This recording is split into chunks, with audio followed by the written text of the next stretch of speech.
आप सभी को मेरा नमस्कार। मैं बलराज ताम्रकार, गवर्नमेंट कॉलेज भिलाई 3।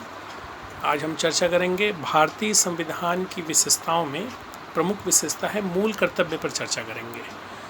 मूल कर्तव्य हमारे संविधान में ऐसे प्रारंभ से अधिकारों का जरूर उल्लेख किया गया, मौलिक अधिकारों का, लेकिन मौलिक कर्तव्यों का उल्लेख नहीं किया गया था। मौलिक कर्तव्य वे कर्तव्य हैं, हमारे संविधान में बताए गए वे कर्तव्य हैं जो एक नागरिकों को भारत का नागरिक होने के नाते उन कर्तव्यों का और दायित्वों का निर्वहन करना आवश्यक है, इसे ताकि हम एक श्रेष्ठ भारत और स्वस्थ भारत का निर्माण कर सकें। इसके लिए इसका उल्लेख किया गया है। हमारे संविधान में मूल कर्तव्य प्रारंभ, जैसे कि मैंने पहले बताया, अधिकारों का उल्लेख है लेकिन कर्तव्यों का उल्लेख प्रारंभ में नहीं था। बाद में इसे समझते हुए हमारे यहाँ 42वें संविधान संशोधन में 1976 में सरदार स्वर्ण सिंह समिति की सिफारिश से और रूस के संविधान से प्रेरित होकर हमारे यहाँ प्रारंभ में संविधान के भाग 4 क में 51 क में अनुच्छेद 51 क में 10 मूल कर्तव्यों का जो है इसका उल्लेख हमारे संविधान में किया गया था। बाद में हमारे यहाँ 86वें संविधान संशोधन करते हुए सन 2006 में एक 11वां मूल कर्तव्य जो है इसमें जोड़ा गया। 2086वें संविधान संशोधन 11वां मूल कर्तव्य जोड़ा गया, जिसमें बताया कि जिसमें 6 से 14 वर्ष के बच्चों को प्रारंभिक शिक्षा उपलब्ध कराना पालकों का दायित्व जो है इसे हमारे यहाँ बताया गया है। ऐसे में 10 मूल कर्तव्य का मैं 11 मूल कर्तव्य बताने का प्रयास करता हूँ।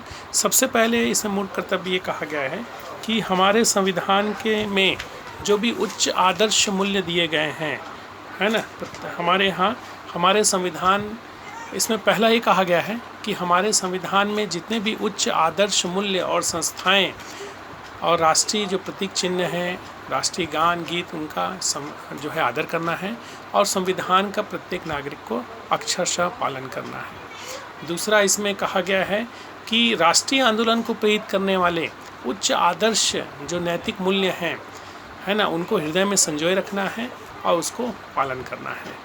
अगला कहा गया है देश की एकता और अखंडता को बनाए रखना है, अक्षुण्ण बनाए रखना है ना, और इसकी हमें रक्षा करना है।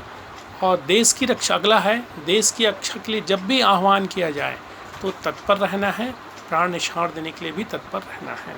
अगला कहा गया है कि भारत के सभी लोगों में समान भ्रातृत्व की भावना, वैज्ञानिक सोच और वैज्ञानिक ज्ञानार्जन को बढ़ावा देना है, ये कहा गया है। अगला कहा गया है सार्वजनिक संपत्ति की रक्षा हमें करने के लिए कहा गया है। इसके अलावा और ये भी कहा गया, प्रत्येक नागरिक को कहा गया है कि हमारी भारतीय संस्कृति की गौरवशाली जो परंपरा है और उच्च आदर्श मूल्य हैं, उसको जो है उसका महत्व समझें और उसको हृदय में संजोए रखें और उसका पालन करें, ऐसा नागरिकों को कहा गया है। अगला कहा गया है कि प्राकृतिक पर्यावरण और वन्य जीव जंतु और झीलों, नदियों, है ना, और इनकी जो है इन प्रकृति से प्राप्त संपदाओं की रक्षा करनी है और साथ ही उनका संरक्षण, संवर्धन करना है और प्राणी मात्र के प्रति जो है दया का भाव जो है हमें रखना है।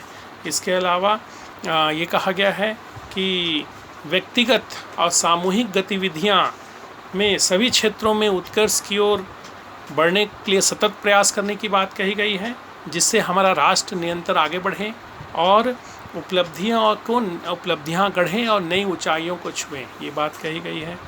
माता पिता और जो संरक्षक को यह दायित्व दिया गया है कि 6 से 14 वर्ष के बच्चों को शिक्षा का अनिवार्य रूप से जो है अवसर जो है प्रदान करें, ये कहा गया है। ठीक, तो इस प्रकार ये हमारे 11 मूल कर्तव्यों का जो है इसमें उल्लेख किया गया है, जिसमें अपेक्षा की जाती है कि प्रत्येक भारतीय नागरिक से कि वह इन कर्तव्यों को न केवल धारण करें, आत्मसात करें, बल्कि इन कर्तव्यों का उचित निर्वहन भी हमारे यहाँ करें और हमारी संस्कृति की रक्षा करें, प्राकृतिक पर्यावरण की रक्षा करें, नारी जाति के प्रति हृदय में सम्मान के भाव रखें। ये सब बातें हमारे यहाँ कही गई हैं और इन पूरे कर्तव्यों में हमारे देश की एकता, अखंडता की रक्षा करने, हमारे संस्कृति को संरक्षण करने और देश को नई उपलब्धियों, नई ऊंचाइयों तक छूने जैसी बातें इसमें कही गई हैं। भारत का नागरिक होने के नाते हमारा प्रथम कर्तव्य है कि हम जो है इन मूल कर्तव्यों को पालन करें और अपने देश को आगे बढ़ाएं। धन्यवाद।